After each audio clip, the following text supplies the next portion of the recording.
My name doesn't matter much anymore. What matters is the life I lived before everything changed. I used to believe peace was permanent, that if you worked hard, loved deeply, and built something steady, life would honor that. My husband and I had done just that. We owned a quiet little home in a leafy neighborhood outside Columbus. Every evening, he'd pour us coffee on the porch and say, "We made it, honey." And I'd smile, not realizing how fragile making it really was. Our children were grown, 2 boys and a daughter, busy with their own lives. I'd tell everyone how proud I was, even when I knew they rarely called unless they needed something. Still, that's what mothers do. We forgive the distance. My husband used to say, "Don't worry, they'll come around." But he never lived to see how wrong he was. The day he died, the house felt colder, emptier, like someone had quietly blown out the candle that lit our world. He'd left everything to me, the business, the house, the savings, because he wanted me safe. He said, "You gave me your life. Now you deserve to live it without fear." I thought it was love's greatest gesture. I didn't know it would be the spark that burned everything down. At first, the kids were kind. They brought flowers, asked if I was eating enough. But behind their smiles, I could sense something sharp, a calculation. It was late October when I first felt uneasy. The leaves had turned crimson. The air carried that bittersweet chill that smells like endings. Halloween decorations dotted every porch on our street. Little ghosts, orange lights, laughter echoing from houses nearby. But inside mine, there was silence. The kids had started whispering about responsibility and fairness. I remember stirring a pot of soup, hearing them argue in the next room, their voices low and greedy. That Halloween night, while children outside laughed, I realized I was surrounded by masks too, just not the kind you buy in stores. I didn't sleep much that week. Their questions became demands. "Mom, you shouldn't handle all this paperwork alone."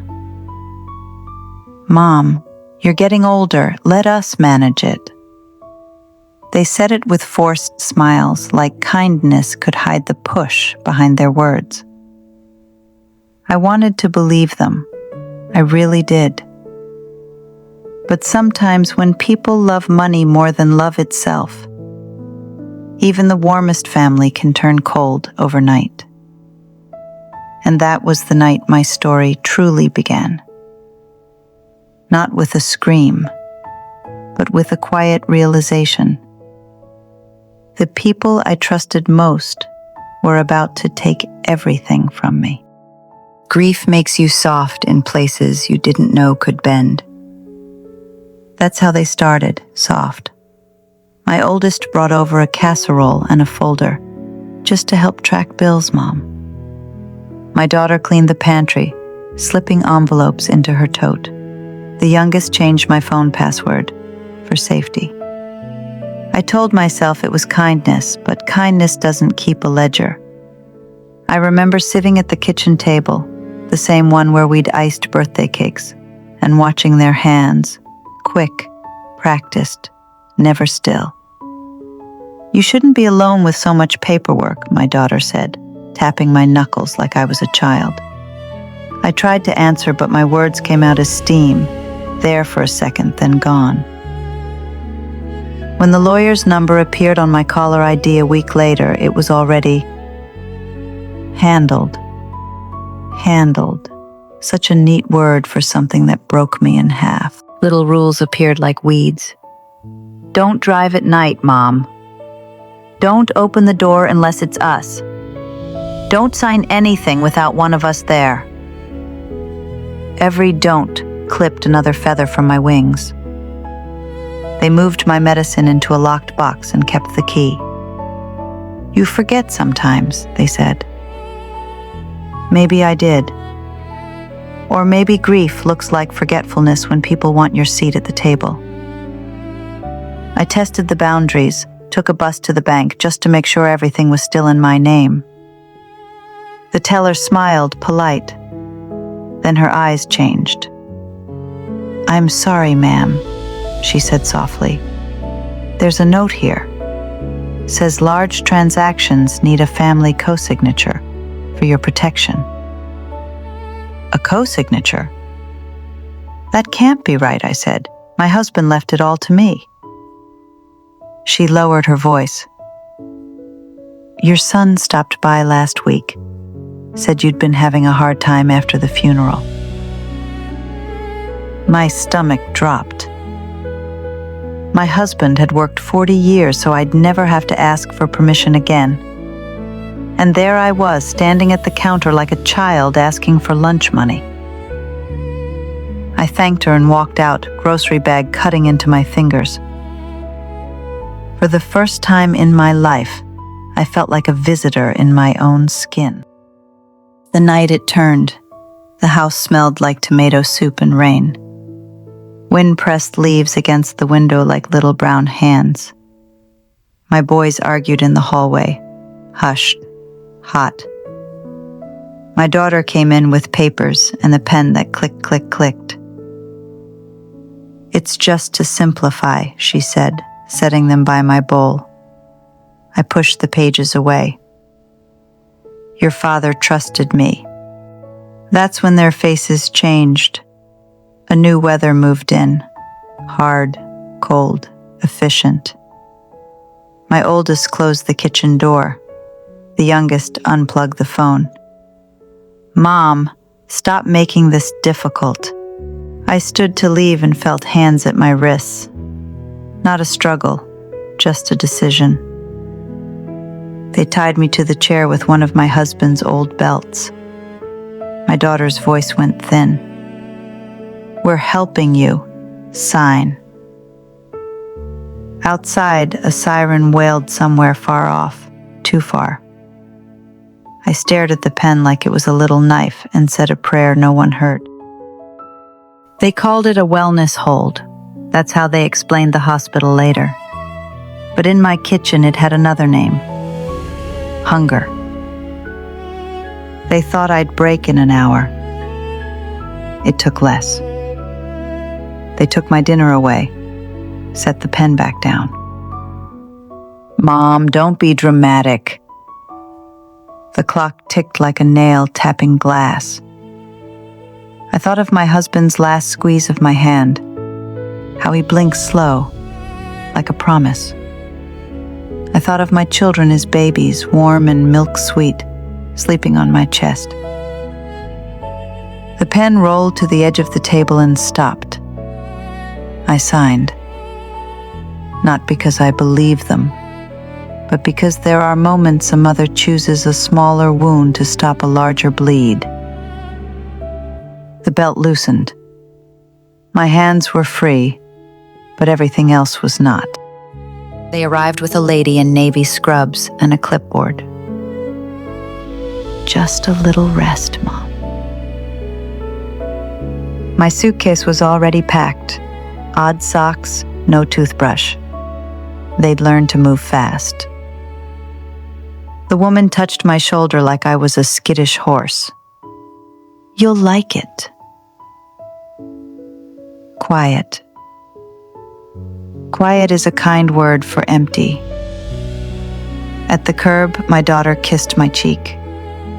It was the first warmth I'd felt from her in weeks, and it burned. The car door shut with a hollow thud. As we pulled away, I watched my porch shrink in the rear view. Plastic pumpkins still smiling from last week. Porch light flickering like a heartbeat that couldn't decide. Somewhere in me a door closed, and somewhere else, very small, Another door cracked open. The kind only a whisper could fit through. I didn't know it yet, but my voice was waiting there. They dropped me off at the care home right before Thanksgiving. The nurse said I'd be just fine. Fresh sheets, 3 meals a day. She meant well, I guess, but fresh sheets don't make a bed feel like home. Lord, those walls were the color of oatmeal, and the air always smelled like bleach. Folks shuffled past in slippers that whispered down the hall. The TV blared game shows all day long. I'd sit by the window and count the cars, pretending one might be mine coming to get me. But nobody came. You ever sit so quiet you can hear your own heartbeat? That's how the day sounded. One afternoon, a young nurse named Casey slid a little spiral notebook onto my tray. "You like to write, don't you, Mrs.?" she asked. I nodded. "Then write." Simple as that. At first, I just wrote my husband's name over and over till the ink bled. Then the names of my kids. Then memories. Sunday pancakes, his laugh, the smell of motor oil on his jacket. Before I knew it, I was telling the page things I'd never said out loud. Funny how a piece of paper can listen better than most people. There was this one night, snow drifting past the window like feathers, when I couldn't sleep. I started writing about the first time my husband held our newborn son. My hand shook, but I kept going. The words came like tears you hold in too long. I didn't stop till morning. When Casey came by with my breakfast, she found me asleep over 10 pages. She read the first line and whispered, "Ma'am, this is beautiful." That was the first time in months somebody used that word about me. Beautiful. I almost didn't recognize it.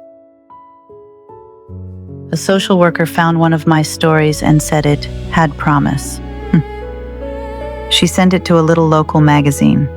I figured she was just being nice. But a month later, Casey ran into my room waving a copy. "They printed it. You're published, ma'am." I laughed till I cried.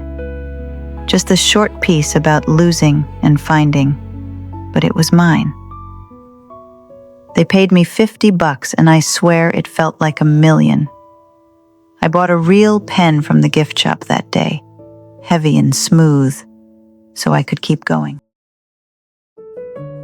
A few weeks later, I mailed another piece to a statewide writing contest. I didn't expect much. There were real authors out there, folks with college degrees and shiny headshots. Still, I sealed the envelope, kissed it for luck, and sent it off. Months passed. Then one morning, the director called to say I'd placed third. No ribbon this time, just an invitation to read my story at the county fair. Lord, I nearly fainted. Standing on that rickety stage with the smell of kettle corn and dust all around, I read every word slow and proud. When I finished, people stood and clapped, not because they knew me, but because they felt me. That's when I realized writing wasn't just saving me anymore. It was reaching others. Letters started coming in. Women I'd never met wrote to say my story sounded just like theirs. Thank you for saying what I couldn't. That line stuck with me. Maybe I wasn't crazy after all. Maybe I was just unheard. Writing turned into my daily prayer. I'd tap that pen against the table and whisper, "Okay, Lord, what do I say today?" And somehow words always came. That notebook filled up, then another. By spring, the staff called me the writer lady. Made me grin every time. When I finally walked out of that place, the air hit me like freedom. Casey hugged me tight and said, "Don't you stop writing." I promised I wouldn't. I rented a tiny apartment above a bakery downtown. Smelled like sugar every morning. I'd sit by the window with coffee, type away on an old laptop someone donated. The world had gotten bigger again. I didn't have much, but what I did have was mine. My words, my peace, my second chance. And honey, that's worth more than all the property papers in the world. Funny thing about starting over, you don't realize you're doing it till you're halfway there. That little apartment above the bakery turned into my safe spot. Mornings, I'd smell bread rising. Nights, I'd listen to the city hum. I wrote everything down, every sound, every memory. Sometimes I'd talk to my husband out loud, just me and the quiet. "You'd laugh if you saw me now," I'd say, tapping at my laptop like a teenager. Lord, I was proud of myself. I'd finally built a life that didn't depend on anybody signing a paper for me. My story started spreading, first one magazine, then another. A local radio station called and asked if they could read one on air. I thought it was a prank. The host said, "Ma'am, people need to hear this." And when I heard my words come out of someone else's mouth, over that crackly radio static, I cried right into my coffee. You ever cry so hard it turns into laughter? That kind. It felt like God himself whispering, "See, I told you you weren't done yet." A few months later, I got invited to speak at the library downtown. Women Who Write, they called it. I almost said no. I mean, what did I know about speeches? But Casey sent me a new scarf in the mail with a note. "Wear this when you tell your story." So I went. The room was small, maybe 30 people, but their eyes were kind. I read from my notebook, whispering voice shaking like a leaf. When I finished, nobody clapped right away. They just sat there, quiet. And then this one lady stood up and hugged me. "You just told my story," she said. And Lord, I nearly broke right there. Letters came by the dozens. Mothers, widows, even a few young folks who said my stories helped them forgive somebody. One girl wrote, "You sound like my grandma, but stronger." I taped that one to my fridge.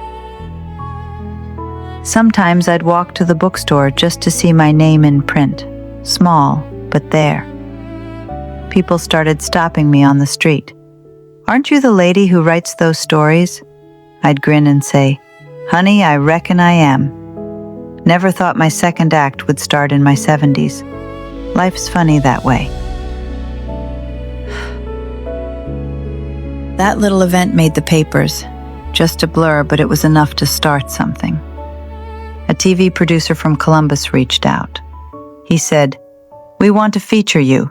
Grandma author finds strength after betrayal." I almost said no again. But then I thought, maybe my husband would have liked seeing me brave enough to tell the truth. The day of the shoot, I wore that same scarf, the one Casey sent. When the lights came on, I said, "I'm not here to make anybody feel sorry for me. I just want women like me to know it's never too late to start again." The cameraman nodded, eyes shiny. That's when I realized my voice wasn't just mine anymore. It belonged to anyone who needed it. With every story, I healed a little more. The bitterness melted off like frost in the sun. I stopped checking if my kids would call, stopped waiting for sorry. One afternoon, I looked around my apartment, the notebook piles, the coffee rings, the sunlight across my desk, and realized I wasn't lonely anymore. I was whole. I whispered, "You did it, girl." And for the first time since my husband's passing, I believed it. Then one evening, as the bakery closed downstairs and the world went quiet, I got a message from a TV producer. Said they wanted to feature ordinary women doing extraordinary things. I laughed so hard I nearly spilled my tea. Ordinary? Maybe once. But not anymore. That night I sat by the window, city lights blinking like little stars, and said to myself, "You found your voice, old girl. And this time, no one can take it away." After that TV story aired, letters poured in again, but so did whispers. Folks from back home wrote saying my kids were having a hard time. The oldest had lost his job. The youngest's wife had left. And my daughter's fancy house was up for sale. Word was the market crashed and they'd borrowed too much. You'd think I'd feel satisfied. But truth is, I just sat quiet for a long time, staring at their names in those letters. Karma's a patient teacher. It don't scream. It just waits till you're ready to listen. I was folding laundry one morning when the phone rang. Unknown number. Normally I'd let it go, but something told me to answer. A tired voice said, "Mom?" For a second, I couldn't breathe. It was my oldest. Said the business had gone under, the house gone too. We didn't know who else to call. Funny how life circles back around. I sat down, heart thudding, and just listened. They sounded small, like kids again. And for the first time in years, I didn't feel anger, just a quiet ache. They came by the next day, all three of them. They looked older, worn thin by life. My daughter brought flowers, same kind I used to grow by the porch. We sat in my little kitchen, coffee between us, silence thick as honey. My son said, "We were wrong." I nodded. "I know." He started to cry. Real tears, not the crocodile kind. I reached across that table and took his hand. "We can't undo what's done," I said. "But we can decide who we are tomorrow." Lord knows forgiveness doesn't mean forgetting. It just means you're tired of carrying the weight. They asked if I could help. Said they didn't expect money, just advice. Imagine that. The same kids who once said I couldn't handle a checkbook now asking how to start over. I told them what I knew. Start small, be kind, and don't lie to yourselves. My daughter cried, said she missed her daddy. I told her he'd forgive you too, but he'd make you earn it. We laughed through tears, sitting there in my tiny kitchen with the old clock ticking like it used to when they were little. They left after an hour, promising to call. Maybe they will, maybe they won't. Either way, I'm okay. Later that night, I sat by my window, same as always, city lights blinking below. I thought about my husband, how he'd wanted me to live safe, and how in losing everything, I'd found something better, myself. Life doesn't hand out neat endings, but it does give second chances if you're brave enough to take them. So if you're listening right now, maybe with tears in your eyes or a lump in your throat, hear this from me. You can stand again too. Don't wait for someone else to hand you permission. You already have it. Sometimes I still get letters. Folks say my stories help them stand up again. That's what keeps me going. I tell them, honey, I'm no hero. I just survived my own storm, and that's the truth. Survival is its own kind of success. I still bake pies on Sundays, hum old songs while I write. Peace looks different now, smaller, quieter, but real. And when I look in the mirror, I finally recognize the woman staring back. She's been through hell, sure enough, but she's standing tall. That Thanksgiving they came again, arms full of groceries, nervous smiles on their faces. We cooked together, bumping elbows, laughing when the pie crust burned. It wasn't perfect, but it was honest. Before they left, my daughter hugged me and whispered, "You're stronger than any of us ever were." I said, "No, sweetheart. I just stopped giving up." After they drove off, I stood by the window watching the taillights fade into the night, and for once, I didn't feel haunted by what happened. Just grateful for every storm that taught me how to stand again. At Voices of Ordinary People, we share true-to-life stories about love, family, heartbreak, and second chances, told with honesty and emotion. If you believe every life holds a story worth hearing, you're in the right place. Subscribe for more stories that make you feel, remember, and reflect. Because sometimes the most powerful stories are the ones that could have been yours. And if this story feels a little too close to home, if it's something you've lived but never could tell, you can share it with us. Your story matters. Let it be heard. Voices of Ordinary People. Ordinary people. Extraordinary stories.